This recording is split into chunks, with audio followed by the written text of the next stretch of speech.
అందరికీ నమస్కారం అండి. ఈ మధ్య కాలంలోని ధనం పెరిగే కొలది ప్రజలకి ఎంజాయ్‌మెంట్ కూడా పెరిగిపోతుంది. ఇది ఈనాటిది కాదు. మనం ఎప్పటినుంచో కూడా చూస్తున్నాం. సినీ ఇండస్ట్రీలో గాని, లేదా రాజకీయ వ్యవస్థలో గాని, పెద్ద పెద్ద వాళ్ళందరూ కూడా మంచి ఎంజాయ్‌మెంట్ చేయడానికి క్లబ్‌లకి గట్టా ఎళ్తా ఉంటారు. ఇదంతా సర్వసాధారణం. ఈ రోజుల్లో అయితే ఇంకా సర్వసాధారణం. ఒక మాదిరి డబ్బు ఉన్నవాళ్ళు కూడా సిటీస్‌లోని మంచి మంచి క్లబ్‌లకెళ్ళి ఫుల్‌గా ఎంజాయ్ చేస్తూ ఉంటారు. ఇదంతా ఎందుకు చెప్తున్నా నేను ఈరోజు చాలా పెద్ద ఇన్సిడెంట్ జరిగింది. భారీ అగ్ని ప్రమాదం. ఫుల్లుగా తాగి మత్తులో ఉన్న టయాన్నే ఫైర్ ఇన్సిడెంట్ అయింది. ఆ ఫైర్ ఇన్సిడెంట్‌లోని దగ్గరగా 25 మంది చనిపోయారు. అంటే ఈ ఫైర్ ఇన్సిడెంట్ ఎలా జరిగిందంటే, వీరంతా కూడా మత్తులో డాన్సులు చేసుకుంటూ ఊగుతా ఉన్నారు. ఈ ఊగుతూ ఉన్నప్పుడు చిన్న స్పార్క్ అయితే అయిందక్కడ. ఈ స్పార్క్ అవ్వడంతోటి అక్కడ ఉన్నటువంటి డెకరేషన్ అంతా కూడా కర్టెన్స్ తోటి, అదే విధంగా కొన్ని క్లాతులతోటి డెకరేషన్ చేసుందక్కడ. కొంచెం కాలుతా ఉంది. మీరక్కడ ఆ వీడియోలో చూడొచ్చు. కొంచెం కాలుతూ కింద పడతా ఉంది. వీళ్ళు మత్తులోని ఒక అమ్మాయి డాన్స్ చేస్తా ఉంటుంటే దాని చుట్టూ వీళ్ళు డాన్స్ చేసుకుంటూ కూడా కనీసం ఒక 100-150 మంది దాకా ఉన్నారక్కడ. ఆ మత్తులో ఊగుతా ఉన్నారు గానీ, అక్కడ ఆ పైన కాలుతున్న దాన్నయితే ఎవరు కూడా గమనించలే. ఆ కొంచెం కాలుతూ స్పార్క్ ఎక్కువై అది మొత్తం క్లబ్ అంతా వ్యాపించి 25 మంది చనిపోవడానికి కారణమైంది.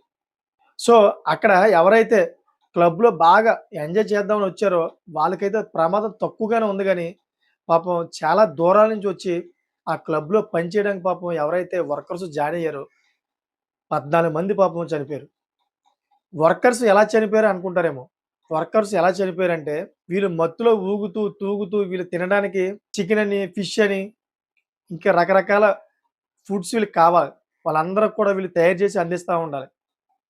పాపం ఈ స్పార్క్ ఒకేసారి ఎక్కువ అవడంతోటి కిచెన్ రూమ్‌లోకి వ్యాపించి వెళ్ళిపోవడంతో, ఆ కిచెన్ రూమ్‌లోంచి ఎగ్జిట్ అవ్వడానికి ఎటువంటి దారి లేకపోవడంతో, ఈ 100-150 మంది కూడాను ఆ కిచెన్ పక్కనే ఉండడంతో, ఆ పక్కనే ఉన్న కిచెన్‌లోకి దూరిపోయారు.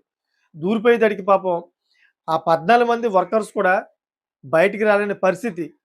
ఇటేమో వీళ్ళున్నారు. లోనేమో ఫైరు. ఈ డోర్ అడ్డంగా వీళ్ళందరూ కూడా 150 మంది దాకా డోర్ అడ్డంగా నిలబడిపోయారు. పాపం ఆ 14 మంది కూడా చనిపోయారు. ఆళ్ళతో పలంగాను ఎవరైతే అక్కడ ఎంజాయ్ చేయడానికెళ్లారో, పర్యటన కోసం వెళ్లారో దాంట్లో నలుగురు చనిపోయారు. మొత్తం 25 మంది దాకా చనిపోయారు ఇప్పటి వరకు. కొంతమందయితే విషమ పరిస్థితిలో హాస్పిటల్‌లో ఉన్నారు. ఇదంతా కూడా జరిగింది గోవా క్లబ్‌లో జరిగింది. గోవా క్లబ్‌లోని విదేశాల నుంచి అదే విధంగా మన భారతదేశం నుంచి చాలామంది దూర ప్రాంతాల నుంచి గోవా పర్యటన కోసం వెళ్తా ఉంటారు. అక్కడ డబ్బులు వెచ్చించి వాళ్ళ జల్సాల కోసం అయితే క్లబ్బులకెళ్తా ఉంటారు. క్లబ్‌లో తాగుతూ, తుల్లుతూ ఎంజాయ్ చేస్తా ఉంటారు. ఇప్పుడు దాకైతే బయట పడలేదు ఇటువంటి సిట్యుయేషన్. చాలామంది ఇంట్లో తెలియకుండా కూడా ఎళ్లి గోవాకెళ్ళి ఎంజాయ్ చేస్తా ఉంటారు. కానీ ఈరోజు ఈ ఇన్సిడెంట్ తోటైతే ఈ వీడియోలో చూడొచ్చు మీరు. ఒక అమ్మాయి డాన్స్ చేస్తా ఉంది. చుట్టూ వాళ్ళు తూగుతూ డాన్స్ చేస్తా ఉన్నారు. ఇదంతా కూడా బయటపడింది. అంటే గోవాకెళ్ళి ఈళ్ళందరూ కూడా ఈ విధమైన ఎంజాయ్ చేస్తారని సామాన్యమైన సగటు వ్యక్తులకు కూడా తెలిసిపోయింది. ఆ ఫైర్ ఇన్సిడెంట్ అవ్వడం వల్ల. 25 మంది మరణించడానికి ఆ ఎంజాయ్‌మెంట్ కారణమైంది. వీళ్ళు తాగుకుంటూ ఉండడం వల్లే ఆ ఎనకాల ఫైర్ అవుతున్న విషయాన్ని ఈళ్ళు గమనించలేకపోయారు. వీళ్ళు ఫుల్లు మత్తులో ఉండడం వల్లే ఈ అగ్ని ప్రమాదాన్ని గమనించలేకపోయారు. సో, దీనివల్ల 25 మంది చనిపోయారు. ఫ్రెండ్స్ ఒక చిన్న విషయం నా గురించి ఒక విషయం మీకు చెప్పాలనుకుంటున్నా. చాలామంది మీరు మాస్క్ ఎందుకు పెట్టారు సార్ అని చెప్పేసి అడుగుతూ ఉన్నారు.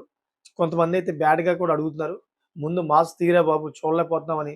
కొంతమంది భయపడుతున్నాం అందుకే మాస్క్ పెడుతున్నామని. కొంతమంది కామెంట్ చేశారు చదివాను. అయితే దాని గురించి నేను వివరణ ఇవ్వాలి కాబట్టి మీకు చెప్తున్నా ఫ్రెండ్స్. దయచేసి అర్థం చేసుకుంటారని కోరుకుంటున్నా. నేను మాస్క్ ఎందుకు పెట్టానంటే, నా మొఖం అంతగా బాగోదు. నా మొఖాన్ని ఈ మీడియా ముఖంగా అందరికి చూపించడానికి నాకు ఇష్టమే లేదు. అందుకే నేను మాస్క్ పెట్టి నేను ఇన్ఫర్మేషన్ గ్యాదర్ చేసి మీకు చెప్తున్నా. మీకు ఇన్ఫర్మేషన్ కావాలా? లేదా నా మొఖం కావాలా?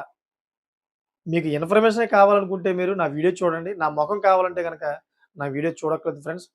ఎందుకంటే నా మొఖం నేను చూపించలేను. దయచేసి మీరు అర్థం చేసుకుంటారని కోరుకుంటూ ఇంక సెలవు తీసుకుంటున్నాను. Thank for watching friends.